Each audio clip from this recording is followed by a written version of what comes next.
Now we'll discuss positioning channels and strategy. We have talked about positioning, we have referred to positioning when we talked about segmentation. STP, I hope you remember.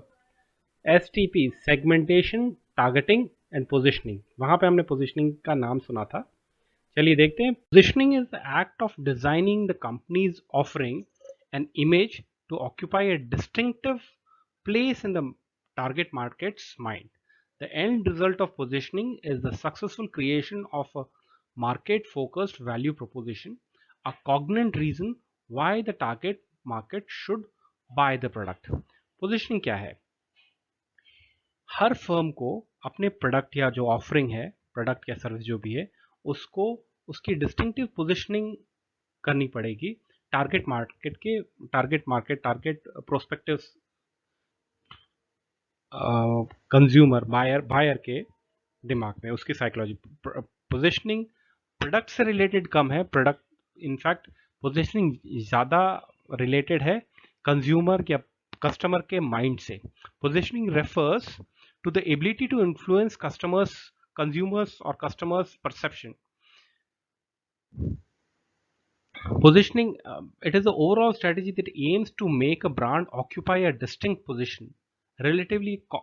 competition से ज़्यादा हम क्या दे रहे हैं, हम हमारा product लेने के बाद में अगला क्या बेनिफिट्स उसको लगेगा कि हम उसने ये प्राप्त किया.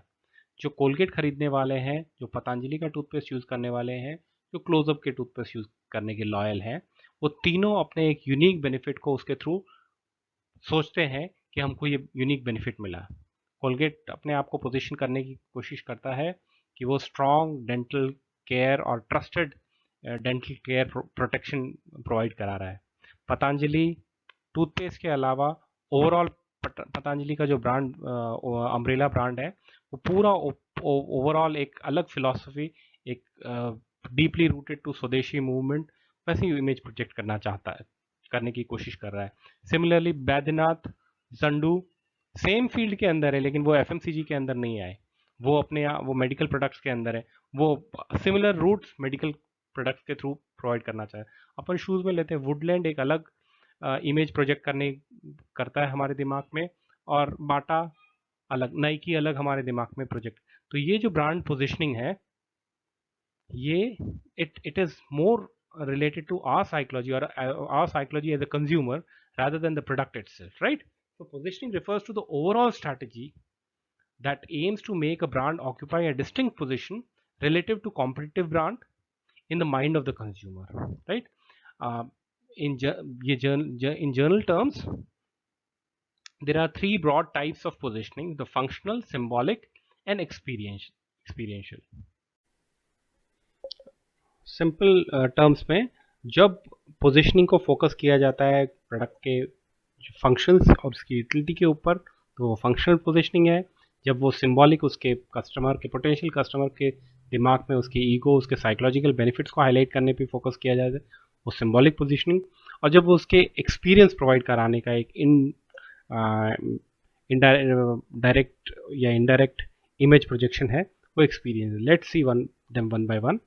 Functional positioning is used when the brand or product provides solution to problems and provide benefits to customer. Functional positioning focuses on the function, benefits or utility that it gives to the customer. Symbolic. This is useful for creating a brand image which helps create brand equity, a sense of social belongingness and ego identification. Symbolic positioning is when a customer has an affection, social connection, ego identification, etc. with the product. And likewise, experiential, it create a sensory or cognitive simulation in the mind of, simulation is image creation, right? In the mind of customer. Experiential positioning is one of the basis of experiences which a customer can relate to. अब मुझे एक चीज़ बताइए, positioning का importance, और इसमें बहुत बड़ा unique example क्या, क्या ऐसा कोई सिचुएशन हो सकती है जब कस्टमर को बेस्ट ऑफरिंग दी जा रही है, बेस्ट बेनिफिट्स दिए जा रहे हैं, लेकिन पोजीशनिंग में थोड़ी सी गड़बड़ and the product fails? Tata nano is the best example of such failure of positioning. wherein the biggest name offered one of the most unique products. बहुत इकोनॉमिक, 1 लाख में इतनी सस्ती 4 पहियों की गाड़ी प्रोवाइड कराना, लेकिन कंज्यूमर के दिमाग में प्रॉपर पोजिशनिंग नहीं हुई. Consumer thought not as a wise person but as something like it's better to use two-wheeler rather than going for a nano, right? अब एक बार देखते हैं मार्केटिंग चैनल्स क्या है. चैनल्स का नाम तो हमने लीन कैनवस में भी सुना था, राइट? कौन सा चैनल हम अडॉप्ट करेंगे, उसी की डिटेल थोड़ी सी अपन ब्रश कर लेते हैं. These are set of interdependent organizations involved in the process of making a product or service available for use or consumption. तो ये इंटरडिपेंडेंट ऑर्गेनाइजेशंस कौन कौन सी है? जो प्रोड्यूसर से लेके कस्टमर तक, फाइनल प्रोड्यूसर जो प्रोड्यूस करने वाला और कस्टमर जो लास्ट में खरीदता है. याद रखिएगा, कस्टमर और कंज्यूमर दोनों अलग टर्म है. आपने डॉग फूड खरीदा तो आप कस्टमर है, कंज्यूमर आपका डॉग है, राइट? बेबी फूड खरीदा तो बेबी है कंज्यूमर, आप कस्टमर है. तो कई बार डिसीजन आपके हाथ में होता है. एंड यूजर जो कंज्यूमर है, जरूरी नहीं है वो डिसीजन मेकर हो. एनीवेज, हम ये याद रखें, प्रोड्यूसर से लेके कस्टमर तक बीच में कई बार इंटरडिपेंडेंट ऑर्गेनाइजेशंस, इंटरमीडिएटरीज आ जाती हैं, जो कि हमारा चैनल के इंपॉर्टेंट पार्ट होते हैं. अगर कस्टमर और प्रोड्यूसर के बीच में कोई नहीं है तो जीरो लेवल चैनल है. अगर कोई एक इंटरमीडिएट है, फॉर एग्जांपल अगर कोई रिटेलर है बीच में, तो 1 लेवल चैनल. 2 इंटरमीडिएटरीज हैं तो 2 लेवल चैनल. मल्टीपल 3 हैं तो 3 लेवल चैनल. जीरो लेवल के अंदर direct marketing, door to door selling, home mail order, telemarketing, ये सारे आ जाते हैं. तो देखते हैं चैनल है क्या और चैनल का ज़रूरत क्यों पड़ती है. आई होप चैनल का ओवरऑल लेआउट हमें समझ में आ गया. चैनल एक इम्पॉर्टेंट फंक्शन कंप्लीट करते हैं. They perform the work of moving good from producer to customer. अच्छा, गुड्स और एक प्रोड्यूसर से लेके कस्टमर तक गुड्स प्रोवाइड करने का, लिंक प्रोवाइड करने के अलावा और क्या फंक्शंस होते हैं चैनल के. They gather information about potential and current customer. ये पोटेंशियल और करंट कस्टमर की, कंपटीशन की, मार्केट की पूरी सिनेरियो की इंफॉर्मेशन, आपकी इंटेलिजेंस, मार्केट इंटेलिजेंस, पोजीशन, सारी चीज़ों के बारे में आपको इंफॉर्मेशन प्रोवाइड कराते हैं. They develop and disseminate persuasive communication to stimulate purchasing. They reach agreement on price and other terms so that the transfer of ownership or possession can be affected. यहाँ पे ओनरशिप ट्रांसफर का जो gap है, आप उसको full करने में intermediaries का काफ़ी इंपॉर्टेंट रोल रहता है. They place order with manufacturers. They acquire the funds to finance inventories at different levels in the market channel. आप ये समझिए कि अगर चैनल पार्टनर्स के साथ में अच्छे रिलेशन नहीं होंगे एक प्रोड्यूसर के, तो उसके कॉम्पिटिटर को कितना बेनिफिट हो सकता है. आप, अच्छा, यहाँ पे मैं एक थोड़ा सा टॉपिक सब्जेक्ट में मेंशन तो नहीं है, लेकिन फिर भी मैं एक इम्पॉर्टेंट इनपुट देता हूँ. एडवर्टीजमेंट और प्रमोशन का मेन की रोल चैनल प्ले करते हैं. प्रमोशन हमेशा, एडवर्टीजमेंट तो हम अपन बाहर अपने प्रोडक्ट को प्रमोट कराने के लिए एडवर्टीजमेंट अपन देते हैं न्यूज़पेपर्स में, टीवी में, ऑनलाइन वगैरह. लेकिन प्रमोशन हमेशा इन इंटरमीडिएटरीज के थ्रू होता है.